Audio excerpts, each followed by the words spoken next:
Alright, obviously you guys want me to see this video, so I decided might as well do a reaction to it, because, I mean, this video has been tweeted at me so many times, comment section, everyone wants me to see this, and I can tell why. It's Hoodlum Scrafty, 235,000 subscribers, very popular PokeTuber, and we just have to go into this. So he says he doesn't hack his Pokemon.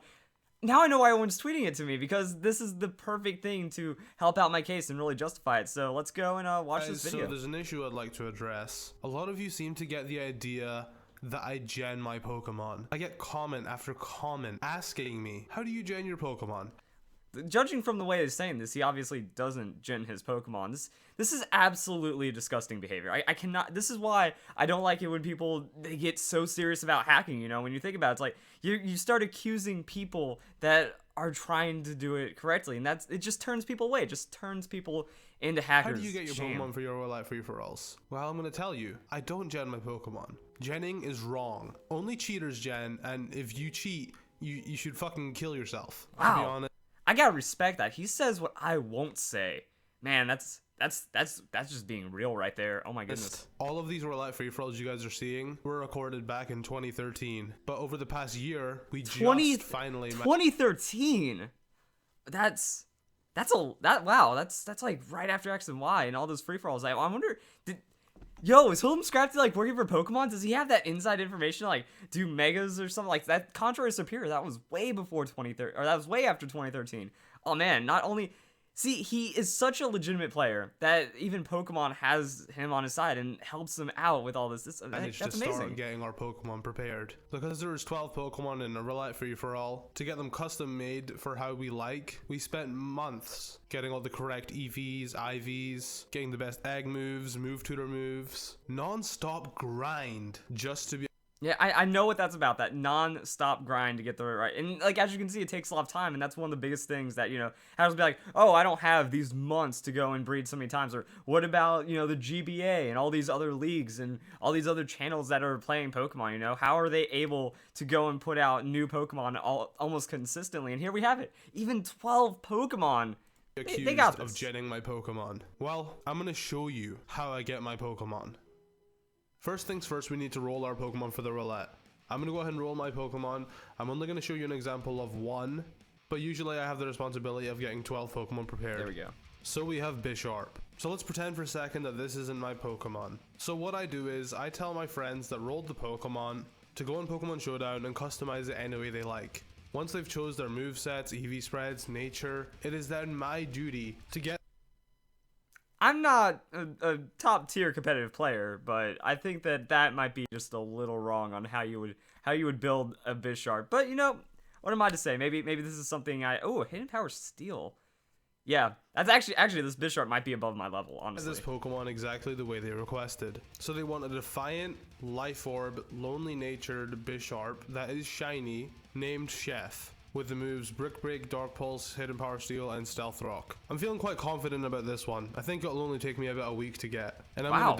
He's been doing this since 2013, you can tell, because like the speed at which this man, like I would say it would take more than a week, but getting a shiny Hidden Power Steel Bisharp in a week, I could see someone accomplishing that, honestly. Like good job, man. Document my whole process. Does it.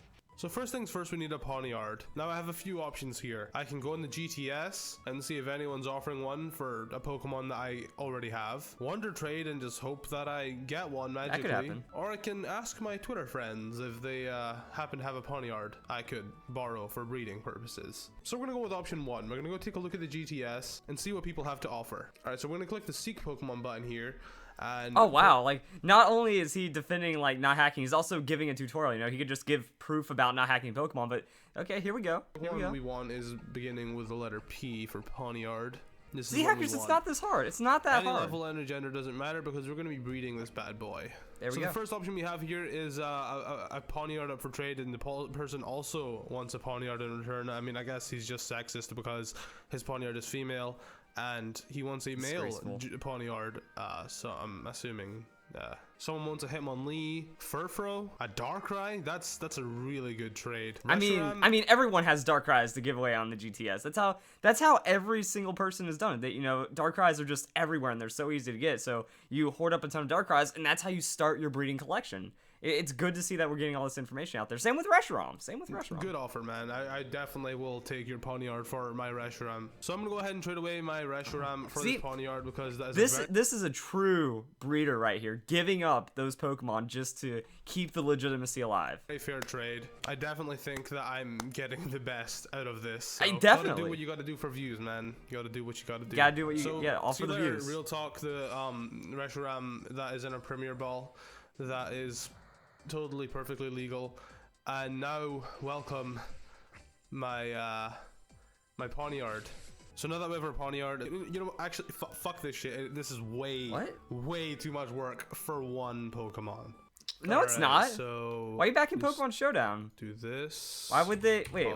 Why would he copy this? Oh, okay, never mind. Okay, maybe he just got a little frustrated. You know, I see that from time to time. Breeders, they do get a little upset with what happens. Like, you know, sometimes it just doesn't go to your way. You just need to take a breath, and then you can go and keep your legitimacy alive. He's probably like copying this down so that way he can print it out for later, and then he'll have that moveset and he knows exactly what to do if he's just like out on the own, or like if he's on the bus or something like that. I think Hoodlum Scrafty actually talked about taking the train quite often, so you know he's actually going to save this for going on the train for himself, you know, because he doesn't hag his Pokemon. And paste that here. What's that? There we wait, go. What did that say? Wait, what was that? PK Hex? No, Hoodlum Scrafty, don't do it. You got to be real. Go. But Bisharp is done. Done? And he is in. What do you mean done? Game. What do you mean in the game? Wait, that's in the game. No, but you didn't breed that. The MT is even. Hoodlum Scrafty, why would you? No.